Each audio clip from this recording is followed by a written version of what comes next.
sobat dan kerabat semuanya, kita lanjutkan ya. Ini pada sesi terakhir ya. Tadi ada dari pertanyaan dari Flor sudah dijawab. Tapi saya ingin banyak sekali perdebatan kita ya, Bung Boni, Bung Rocky dan juga Asvin. Saya ingin memperdalam soal sebelum 2024 tadi ya. Entah Bung Boni setuju atau enggak ya. Kurang konkret yang disampaikan Bung Rocky itu. Itu satu. Yang kedua, di mana crossingnya antara berpikir akademik dan berpikir praktikal, politis. Soalnya bukan apa, kalau sudah berhadapan dengan kekuasaan dan penegakan hukum, pusing kita kan jadinya. Padahal kita di sini mau mencerdaskan kehidupan bangsa, ya kan? Sebagai bagian dari amanat konstitusi kita. Silakan, Bung Rocky. Iya, sebetulnya itu biasa sekali. Cuman orang takut itu nanti melanggar konstitusi itu. Kan itu aja kan? Iya. Kekhawatirannya. Padahal Pak Mahfud sendiri pernah bilang konstitusi bisa dilanggar kalau demi kepentingan rakyat. Dia bilang begitu kan? Dan dia terangkan bahwa kebutuhan rakyat bisa membatalkan konstitusi. Saya bukan ikuti jalan pikiran itu, tapi saya mau terangkan bahwa secara sosiologis pilihannya memperpanjang penderitaan atau amputasi di tengah jalan, kan cuma itu kan. Jadi ini bukan soal pilihan konstitusi atau tidak konstitusi, itu lebih efektif aja kan. Nah kalau misalnya gelagat ke arah percepatan perubahan itu hari-hari ini makin nyata, maka dalil saya perlahan-lahan berlaku juga, tanpa saya paksakan juga dia berlaku. Jadi tanpa saya konkretkan udah berlaku. Karena begitulah gerak sejarah tuh. Karena kalian dia nggak perlu sampai di dalam siklus yang resmi itu. Jadi siklus elektoral bisa berbeda dengan siklus demokrasi, itu intinya. Nah soal hal yang mengenai pemindahan kekuasaan bisa diselenggarakan dengan cara saksama dan dalam tempo singkat-singkatnya. Jakarta 25 Mei 25 Mei 2021. Iya. Tertanda Refli Harun, Boni Hargen. Nama bangsa Indonesia Rocky Gerung. Jadi gini nah, saya ingin supaya kita pecahkan dulu kebuntuan ini nih. Kan seolah-olah orang bertengkar soal 3 periode segala macam itu, dan orang nggak mau lihat sesuatu yang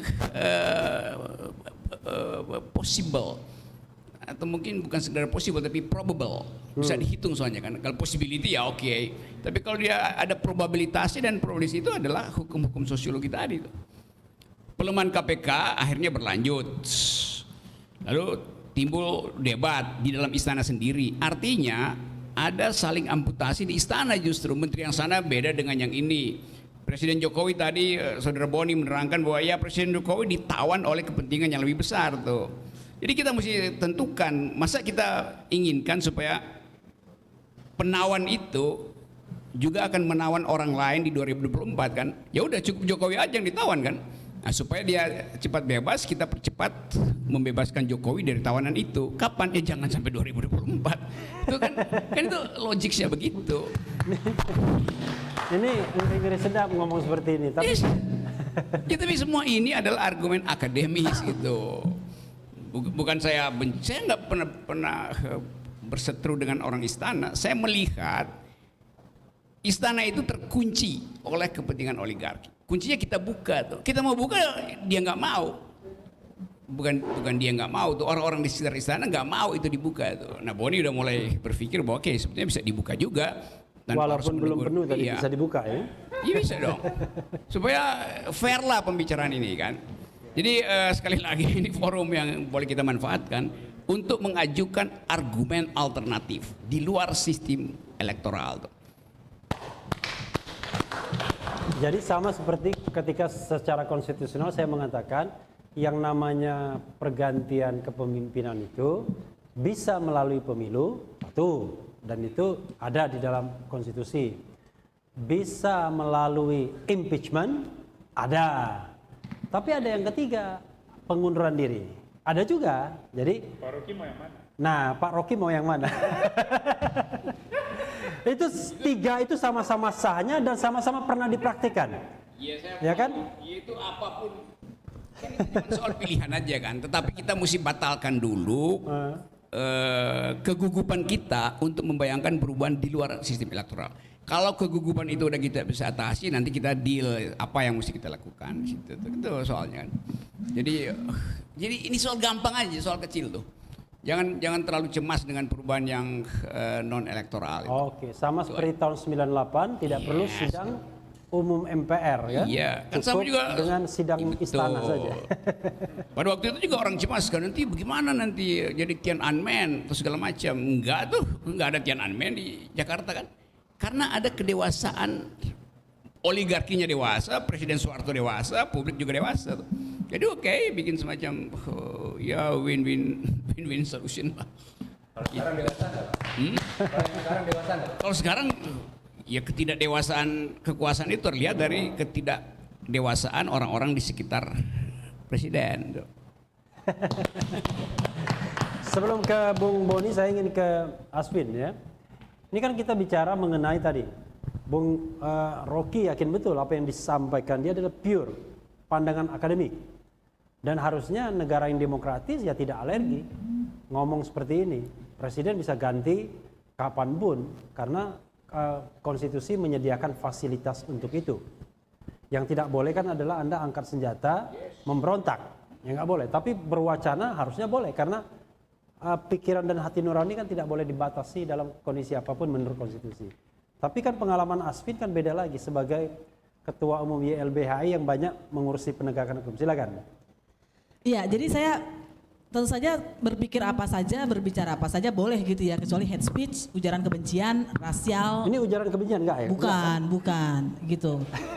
Polisi malah mengartikan ujaran kebencian menghina Nisa Sabian, jadi salah besar itu dari konsep Kovenan Hak Sipil dan Politik kan. Oke. Nah, tapi menurut saya begini, ketika kita berbicara akademik, saya sebetulnya sebagian diri saya sepakat, tapi sebagian diri saya yang lain sangat terganggu. Karena di Indonesia atau setidaknya saat ini, ruang dan waktu saat ini ketika kita berbicara akademik, kita sedang membicarakan epistemik yang tertentu. Dan itu tidak menyangkut masyarakat adat yang sudah punya keluhuran kebijaksanaan ilmu. Dan kebetulan saya tidak disistematisir dan tidak dibawa ke ruang sekolah gitu ya. Dan yang dipelajari yang sekarang di akademik, sebagian besar setidaknya bukan yang itu. Apakah mereka lebih bodoh dari orang yang punya detail? Ya tidak. Kalau saya temui di lapangan, mereka lebih pintar daripada orang hukum, lebih pintar daripada saya. Mereka lebih pintar dalam semua hal urusan, mengurus politik di negara mereka, di daerah mereka sendiri, mengurus hukum di daerah mereka sendiri. Jadi saya sangat terganggu ketika kita kemudian mungkin semoga tidak ya, semoga tidak bahwa terjebak dalam akademis yang seperti itu. Nah karena itu sebetulnya yang esensi adalah mendengarkan suara rakyat dengan sungguh-sungguh. Apa itu ya kebutuhan rakyat? Kalau rakyat bilang saya nggak butuh pabrik semen, begitu, karena pabrik semen mengganggu sawah saya, ya jangan dibikin pabrik semen. Dan sebetulnya apa yang terjadi?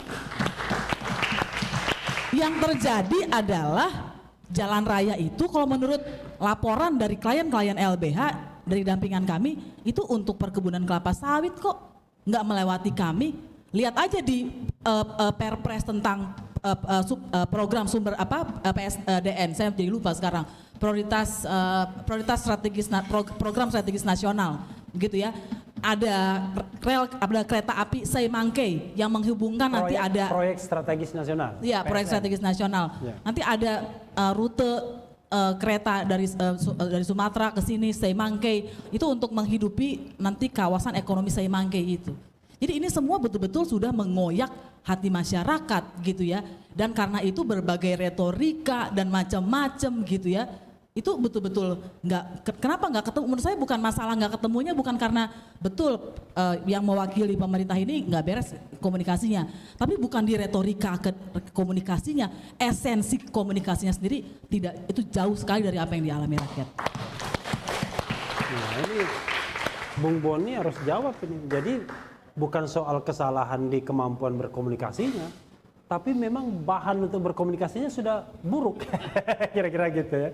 Kalau dia bilang jual ubi gampang, tapi dia bilang nggak ada itu jual ubi pembangunan itu. Pembangunan itu untuk kelapa sawit. Ya, kalau saya susah kalau nanya saya soal itu, karena saya tolak tambang, saya anti semua segala macam itu. Saya ada buku saya itu soal tolak tambang. Itu lain lah konteksnya. Tapi kan tema diskusi kita ini soal reformasi nih Pak Ya. Refli. Oh itu nanti kita closing statement ya untuk Iya. Saya kira itu nanti yang dibilang oleh Mbak Alvin ini kan soal konsep pembangunan, pendekatan pembangunan. Kita mau pakai pendekatan apa? Selama ini memang liberalisme itu kelemahan terbesarnya kan di situ. Dia selalu memaksakan satu pendekatan ekonomi yang tidak akan pernah berurusan juga dengan kepentingan rakyat di bawah, tetapi dia menjual slogan-slogan mulai dari invisible hand-nya Smith sampai trickle down effect-nya kaum neolib. Itu semua kan kita tahu lah, itu hanya semboyan-semboyan palsu. Nah, ekonomi Pancasila yang sebetulnya jadi hakikat kita, konsep pembangunan ekonomi di Indonesia itu kombinasi sebetulnya antara ekonomi pasar dengan prinsip sosialisme keindonesiaan. Artinya hajat hidup orang banyak itu harus selalu di atas kepentingan apapun. Maka di dalamnya kita bicara soal hak ulayat, kita bicara soal keistimewaan lokal, kita bicara soal local wisdom dan segala macam, dan pembangunan harus memperhatikan dan respect terhadap itu. Saya setuju itu. Makanya di NTT ini Pak Refli ada pemaksaan kemarin untuk bangun pabrik semen, kan kita tolak juga itu. Sebelumnya juga tambang emas dekat Komodo itu toh, kita tolak keras, meskipun ditambang diam-diam juga sebelumnya dari 2005. Nah tapi saya mau mengatakan bahwa ini saya kira jauh lah dari persoalan Pak Jokowi, karena Pak Jokowi sendiri juga sangat peduli dan isu lingkungan, dan ini relatif kebijakan pemerintah daerah biasanya, ya, yang juga punya pengaruh untuk mempengaruhi kementerian terkait lah di pusat untuk dalam proses perizinan. Itu saya perhatikan di beberapa kasus itu selalu konspirasinya di situ untuk izin tambang dan segala macam itu. Makanya ketika masuk ke ranah istana, presiden tahu dalam isu strategis biasanya ditolak itu dan dilarang itu dilanjutkan. Saya mau bilang kembali ke tema kita bahwa reformasi kita ini kan masih berlanjut, tidak akan selesai juga dalam waktu dekat, saya nggak percaya. Tetapi bahwa dalam perjalanan ini kita sudah sampai pada satu titik pencapaian yang luar biasa. Butuh apresiasi karena kemajuannya jauh lebih baik menurut saya daripada katakanlah Filipina, di Myanmar apalagi, Laos dan sebagainya. Untuk kawasan Asia Tenggara kita termasuk negara demokrasi yang cukup maju. Ya. Bahwa masih banyak persoalan, ya. Nah, apakah kita harus cemas nanti KPK dibubarkan? Ya, sepanjang korupsi itu masih menjadi persoalan serius, ya dia tidak akan dibubarkan. Kenapa? Itu artinya demokrasi kita belum matang, transisi ini belum selesai. Makanya harus dipertahankan ketika persoalan-persoalan itu tidak bisa ditangani oleh institusi-institusi lama itu. Nah, kapan transisi ini harus berakhir? Ya ketika semua ini sudah dewasa, institusi-institusi utama ini juga bisa menjalankan perannya sendiri secara maksimal optimal. Jadi tidak perlu dibantu oleh lembaga-lembaga tambahan. Tetapi kan tidak ada juga ukurannya kapan itu selesai. Ya. Dan demokrasi itu hidup, sistem demokrasi itu hidup oleh kritik-kritik juga, oleh pertentangan, oleh perbedaan. Makanya saya bilang merawat ruang diskusi, merawat keberbedaan kita di dalam berpikir, pilihan itu juga baik. Tetapi ada perbedaan yang sangat serius dan sangat problematik, yaitu perbedaan yang berkaitan dengan ideologi negara. Maka kita tidak akan pernah bisa tolerir misalnya dengan kaum teroris. Kita tidak akan pernah bisa tolerir misalnya dengan kelompok separatis, dengan kelompok radikal, karena itu bicara soal fondasi dari sebuah konstruksi negara bangsa. Nah itu persoalan, dan itu harus ditangani. Dan kita tidak akan pernah toleransi dong dengan koruptor. Maka penegakan hukum harus jalan. Ya kan begitu.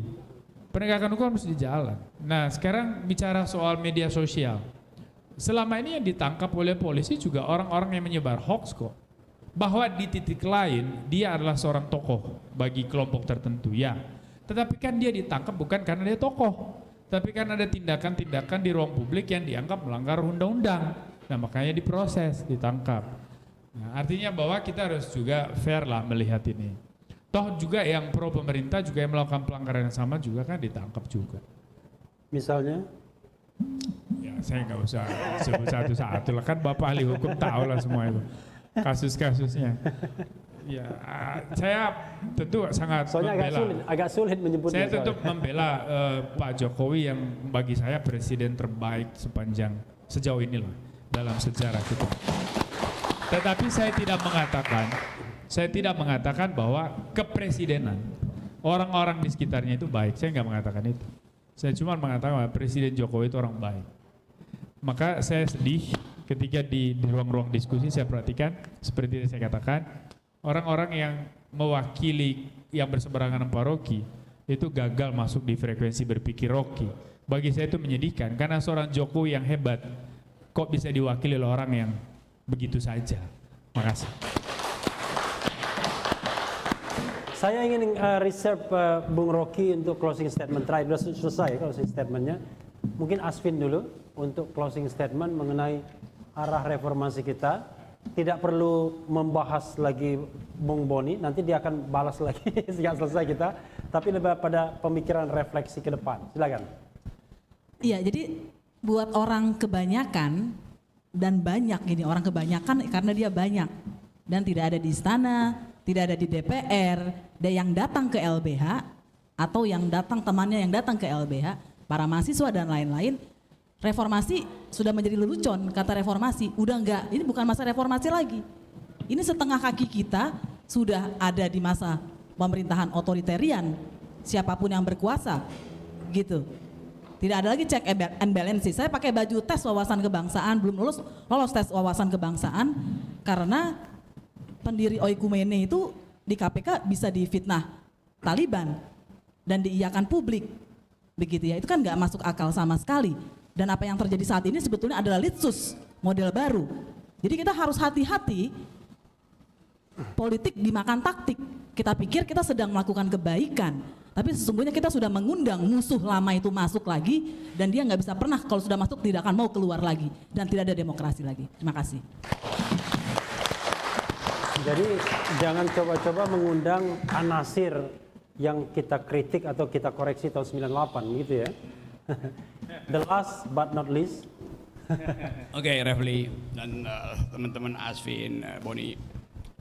Kalau saya ucapkan kritik, itu reaksi dari kekuasaan, bahkan dari lingkaran paling dekat kekuasaan, bunyinya standar.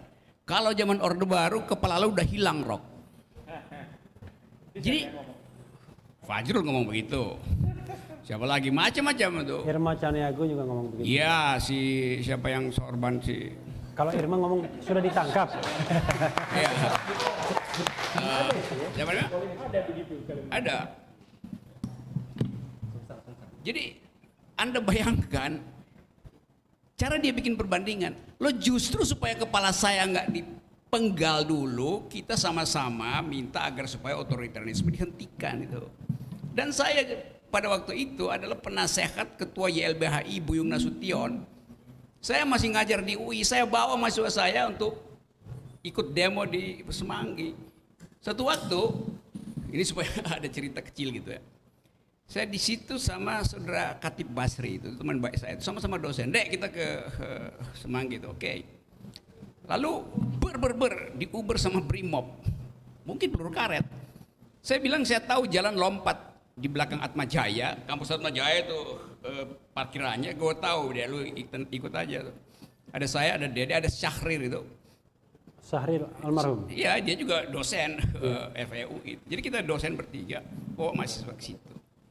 Kita lompat belakang pagar Atma Jaya dengan anggapan di belakangnya adalah jalan yang sekarang Hotel Aston. Ternyata itu selokan dalam. Jadi kita tiga-tiga masuk. Begini. Tapi cuma dengan cara itu menghindari peluru, mungkin peluru karet, tapi kalau kena kan benjol juga. Jadi orang yang ngomong bahwa kepala lu udah hilang, itu dia ada di mana pada waktu itu? Jangan-jangan ada di seberang kita, yaitu Pam Swakarsa. Coba tanya sama Ngabalin, dia di mana pada waktu itu? Saya nggak yakin dia ada di Atma Jaya, pasti ada di seberangnya tuh. Jadi beginian ini yang otaknya terbatas, hanya ingin stop kritik dengan dalil itu. Anda udah hilang. Justru supaya nggak hilang, kita bikin demokrasi itu sustain sampai sekarang tuh. Sustain. Tapi kita mesti fair mengatakan bahwa waktu kita bikin reformasi, di benak kita sebetulnya adalah revolusi. Tapi kata revolusi terlalu berbahaya, maka dicarilah kata yang lebih lembut, reformasi. Akibatnya begini memang, nggak ada kalau kita bilang revolusi artinya perubahan kualitatif, kualitasnya berubah dari otoritarian ke demokrasi. Kalau kita pilih reformasi, yang berubah adalah perubahan kuantitatifnya aja. Aktor. Ya, aktor, culture segala macam, tapi basis oligarkinya nggak berubah. Jadi begitu kita sebut reformasi, mental kita sebetulnya udah ciut sedikit gitu, sehingga kita cuma memperoleh perubahan yang sifatnya kuantitatif.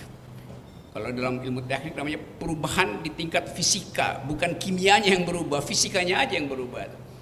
Itu konsekuensinya waktu kita pindah dari Orde Baru ke reformasi, mental korup ini carry over ke dalam sistem sekarang itu, dan sekarang dia masih ada di situ kan. Nah, karena itu saya mau terangkan bahwa kalau kita bilang transisi ke demokrasi, kalau kata transisi itu, kalau transisi apa sih? Transisi artinya keluar dari untuk masuk ke, kan itu namanya transisi kan. Nah, kita baru keluar dari, belum masuk ke gitu. Nah, itu soalnya tuh. Nah, sekarang untuk masuk ke, mesti dibuka pembicaraan ruang publik yang diperluas, kritik, supaya semua pikiran bisa dihasilkan di situ, diproduksi ulang bahkan. Jadi kita masih melayang-layang seorang ini. Iya, kita masih berada di halaman demokrasi itu. Dan karena itu ya udah, kita terima aja fakta ini sebagai ya kedunguan kekuasaan untuk menghasilkan ulang demokrasi.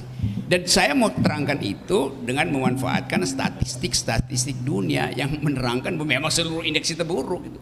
Jadi kalau malam ini kita bicara tentang reformasi, dititi atau dikhianati, itu sebetulnya semacam pengulangan dari kegagalan kita untuk memilih mau revolusi atau mau reformasi. Bahkan lebih berbahaya yang terjadi bukan reformasi, sekedar restorasi itu, ganti-ganti kecil doang gitu. Jadi sekali lagi di kereta api. Iya itu, dan semua ada di gerbong yang sama tuh. Jadi sekali lagi bagus juga bagi generasi berikut untuk memikirkan ulang bahwa Indonesia harus dihasilkan secara lebih kualitatif gitu, bukan sekedar kuantitatif. Ini cara berpikir yang 1 menit ya, 1 menit cara sebelum kita berpikir closing. Saya melihat cara berpikir Pak Rocky ini kan cukup serius. Kalau tadi Pak Rocky bilang bahwa kita baru pindah, baru pergi, kita belum masuk ke dalam fase demokrasi. Saya agak beda. Kalau saya melihatnya kita sudah masuk, tapi tidak sepenuhnya masuk. Karena sebagian tuh artinya bahwa Kepalanya masuk, kakinya enggak. pembangunan infrastruktur demokrasi itu sudah sukses. Penguatan nilai pada segmen tertentu sudah sukses. Kalau enggak mungkin orang seperti Pak Jokowi muncul kan jadi presiden. Udah sukses lah. Tapi bahwa elit lama, mereka-mereka yang besar di Orde Baru, ini kemudian masuk dan mengalami perubahan bentuk, tapi esensinya sama. Terus mencengkram kekuasaan pasca 1998, saya setuju, itu masih ada. Nah, disitulah beban sejarah kita.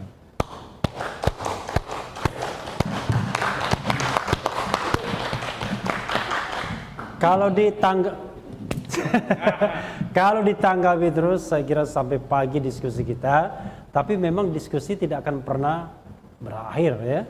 Paling tidak yang namanya diskusi, akal sehat, akal pikiran dan lain sebagainya akan terus-menerus mewarnai secangkir opini ke depan, mudah-mudahan. Dan mudah-mudahan tidak akan ada larangan-larangan dan lain sebagainya. Karena saya mengatakan kita boleh beda pendapat, yang paling penting adalah tidak dilarang. Ya. Justru beda pendapat tidak apa-apa, yang repot itu adalah kalau kita dilarang berbeda pendapat atau tidak boleh berbeda pendapat. Kita akan saksikan secangkir opini pekan depan, insya Allah. Wassalamualaikum warahmatullahi wabarakatuh.